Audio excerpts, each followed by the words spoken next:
coup, on s'est un peu baladé dans la ville, Sylvie. On a vu l'architecture un peu de la ville. Ce que j'ai aimé, c'est le caractère un peu traditionnel, tu vois, le charme d'antan. Ça me fait un peu revivre un peu des souvenirs d'antan, parce que aussi je suis originaire de la ville de Pointe-à-Pitre. Et ce que j'aime bien, c'est que ce que tu as abordé en amont, notamment sur l'aspect vénal, donc c'est-à-dire la valeur de bien, c'est valable non seulement à Pointe-à-Pitre, mais aussi dans tout quartier, dans toute région du monde, quoi. D'accord? Parce que moi, j'achète spécifiquement, effectivement, en France hexagonale, mais ça peut m'arriver d'acheter ici. Et donc voilà, tu as abordé pour nos amis youtubeurs, ou du moins les gens qui nous suivent, du moins, tout simplement, cet aspect en fait. Donc du coup, pour ceux qui nous suivent ou qui commencent à nous suivre, n'hésitez pas à vous abonner à la chaîne et à liker en fait le contenu qu'on vous développe, parce que c'est un contenu de qualité. Donc voilà. Et puis j'aimerais aborder en fait deux autres questions avec Sylvie. C'est notamment l'aspect de l'investissement immobilier en 2024. Il y a beaucoup de choses qui font les gens peur. Par exemple, les taux immobiliers qui remontent. Ah oui, le locataire qui ne paie pas. J'ai eu l'occasion d'avoir quelqu'un qui voulait que je l'accompagne. Et puis finalement, ça ne s'est pas fait parce qu'elle avait une crainte par rapport au fait que ah ouais, les locataires ne vont pas me payer, etc. Donc en gros, ma question c'est, pour X et X raisons, penses-tu qu'il soit encore intéressant d'investir dans l'immobilier en 2024 ? Moi, je pense que l'immobilier, la pierre, comme on dit, est un des investissements les plus sûrs. Naturellement, c'est pas juste on investit et puis après on attend que ça tombe. Hein. Il faut vraiment s'en occuper. Mais par contre, si on s'y prend bien, le rendement et franchement, le fait de pouvoir investir en primo-accédant, comme on dit, et peut permettre après de développer son patrimoine. Voilà. Alors, un conseil que je donne toujours, justement, les premiers investissements, ils doivent vraiment être à caractère de valorisation. Il faut éviter de faire son premier investissement pour sa résidence principale. Ouais. Voilà. Donc ça, c'est à bannir. Ouais. Beaucoup de personnes de ma génération ont commis cette erreur. Ouais, je sais. Et après, ça plombe complètement le taux d'endettement. Mais par contre, un petit investissement, un studio, voire même des places de parking comme ça peut se faire dans les grandes villes, oui, il faut y aller jeune, il faut y aller tôt, tranquillement. Et voilà, et le faire vraiment avec un souci et une ambition de déploiement. Comme ça, ça permet d'étaler tous ces investissements dans le temps et pouvoir vraiment se créer un véritable plan stratégique de renforcement financier. Et ce que j'aime bien dans ce que tu dis, c'est-à-dire que plus on commence jeune, en gros, mieux c'est. Comme ça permet, si on a pris un investissement sur, par exemple, 25 ans, tu as le temps de voir. Donc, tu as 25 ans après, à 50 ans, tu as un patrimoine immobilier assez conséquent. Et limite, tu peux prendre ta retraite assez plus facilement que quelqu'un qui n'aurait pas construit ce patrimoine financier. D'autant plus que de nos jours, pour nous jeunes, on ne sait même pas si on va toucher une retraite, tu vois. Eh bien, justement, il faut prévoir. Et en plus, dans les placements, vous n'êtes pas obligé forcément d'aller jusqu'au bout. Vous pouvez vendre, revendre, justement avoir la possibilité à tout moment d'avoir de la réactivité sur une opportunité qui se présente. De plus, bien sûr, si vous commencez à investir à 25 ans, à 35 ans, vous avez déjà de la bouteille et vous avez eu suffisamment d'expérience pour pouvoir éviter les pièges et sentir aussi les bons placements. Donc, en plus, cet aspect d'investissement est très passionnant. C'est passionnant. Ouais, donc, quand tu meubles un bien, tu décores un bien, c'est ça. Et par contre, effectivement, il faut s'en occuper et des impayés, bien sûr, ça peut arriver, mais un locataire qui sait que son propriétaire est exigeant et présent, ça évite un petit peu ces malentendus et ces problèmes. Alors, et pour ceux qui sont, c'est vrai qu'on a un peu de soleil là. Je ne sais pas si tu souhaiterais qu'on se mette là-bas ou tu veux qu'on reste ici. On peut rester là. Hein. Ok, ça te va? Ok. Ouais. Donc du coup, en fait, pour ceux qui sont un peu plus avancés en âge, parce que là, c'est vrai qu'on a un peu un discours un peu pour les jeunes, mais quelqu'un qui a les 45 ans se dit, allez, Genre, est-ce qu'il peut encore investir dans l'immobilier? Est-ce que tu penses qu'il faille encore pour lui, pour cette personne-là, qu'elle soit encore, elle peut encore investir dans l'immobilier? Alors, en fait, il faut choisir le bien dans lequel on souhaite investir. Et il faut qu'il soit adapté à sa situation, à son âge, à ses possibilités aussi en termes d'investissement personnel dans ses investissements. Bien sûr, on peut investir à tout âge. On peut investir aussi avec ses enfants, pourquoi pas, en montant une SCI. Il y a énormément de possibilités et il n'est jamais trop tard pour bien faire. Alors, plus on tarde et moins il y a de retours rapides sur l'investissement, bien sûr. Mais n'empêche que, notamment à Pointe-à-Pitre, il peut y avoir des opportunités avec très peu d'investissement. Et un retour très important sur cet investissement, justement. Alors, en parlant de Pointe-à-Pitre, ça tombe bien parce que c'est la question que je voulais aborder avec toi.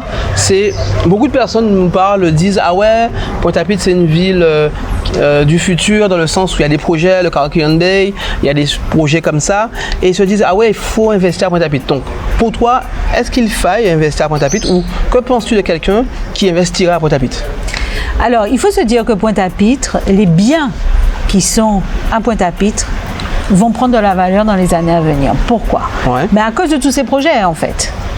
Ça veut dire que certains quartiers qui sont pour l'instant considérés comme presque malfamés, ils vont prendre de la valeur et dans quelques temps, les investissements devront être multipliés par 2, par 3 ou je ne sais trop. Actuellement, c'est intéressant d'investir parce que les prix sont tout à fait abordables. Hein. Il suffit d'aller regarder et d'ailleurs, si vous avez une estimation à faire, la première chose, c'est d'aller sur tous les sites qui proposent donc des évaluations des biens, enfin qui affichent plutôt les prix des biens et aller voir pour pouvoir comparer dans des choses qui sont à peu près équivalentes. Donc ça vous donne une première estimation.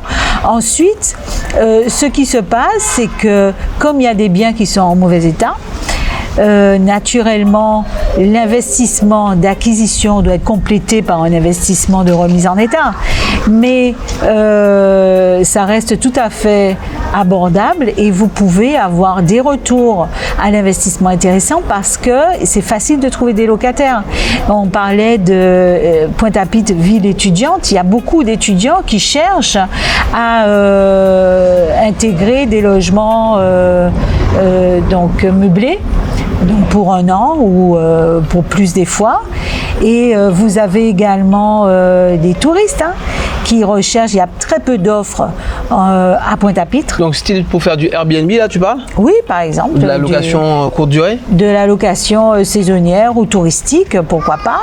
Et puis vous avez également dans le privé des personnes âgées qui veulent revenir à Pointe-à-Pitre parce qu'elles se retrouvent isolées dans leur grande maison à la campagne.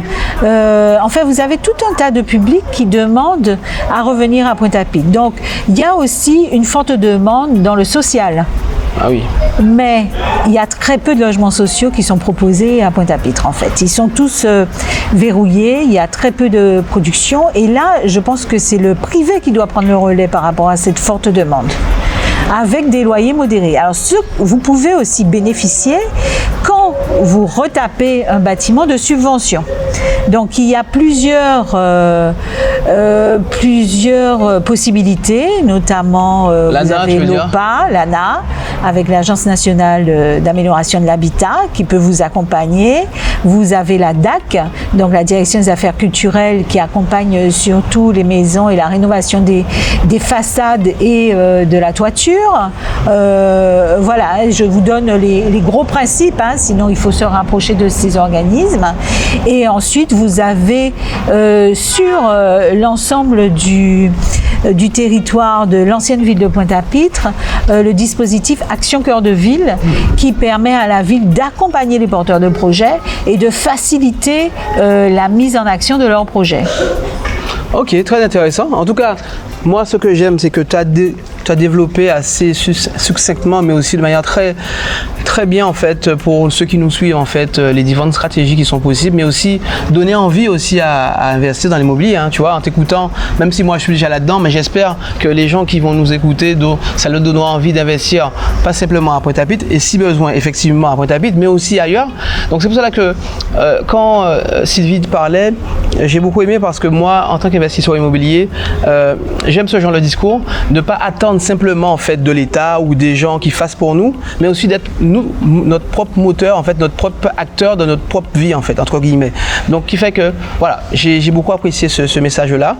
Donc voilà, en tout cas, Sylvie, merci. On va faire un petit tour encore dans ton atelier. On va voir aussi que tu te multitâches, hein, parce que tu es architecte, certes, mais aussi tu dessines. Donc, on va voir à peu près ce que tu fais, les dessins que tu fais, et puis voilà.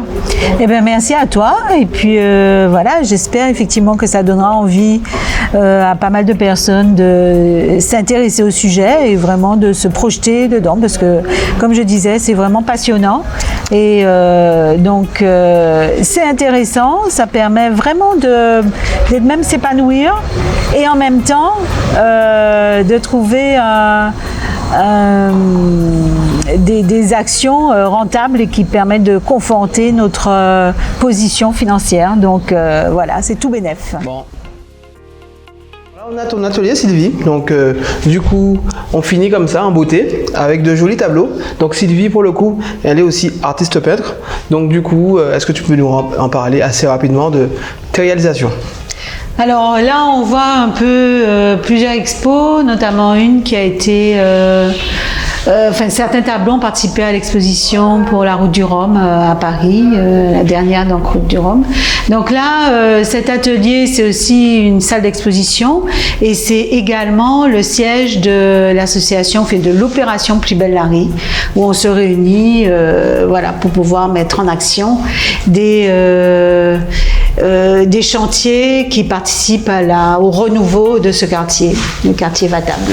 Même en tout cas, merci beaucoup de nous avoir suivis. Merci encore à Sylvie de nous avoir beaucoup aidé à comprendre un peu mieux l'investissement immobilier en 2024. Est-ce qu'il faille encore investir dans l'immobilier et aussi les avantages de l'investissement immobilier. Donc, je t'invite encore une nouvelle fois à t'abonner et à liker si tu as apprécié ce moment.